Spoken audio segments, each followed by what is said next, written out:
South Africa will be the last stop on Prime Minister Modi's three-nation Africa tour, but the most important, according to Indian officials. Prime Minister Modi will be attending the 10th BRICS summit in Johannesburg and is likely to make a pitch for enhanced intra-BRICS trade in light of growing global protectionism.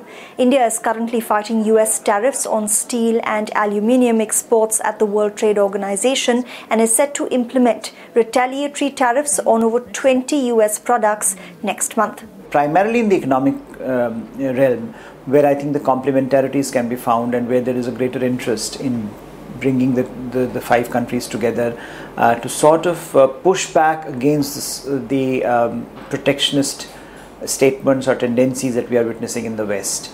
So perhaps that's the larger sort of a theme for this year's BRICS, whether the new powers can really create a narrative around the next phase of economic globalization. Besides the BRICS summit, Mr. Modi will also hold a bilateral meeting with Cyril Ramaphosa, the first since the president assumed charge earlier this year.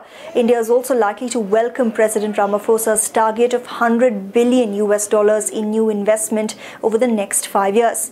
Experts say that New Delhi is keen to push its private sector to invest more in South Africa and in return wants Johannesburg to increase its exports to India. As of May 2018, Indian investments in South Africa touched $4 billion. But apart from the business end of the talks, the issue of the Gupta brothers will also likely be taken up when the two leaders meet.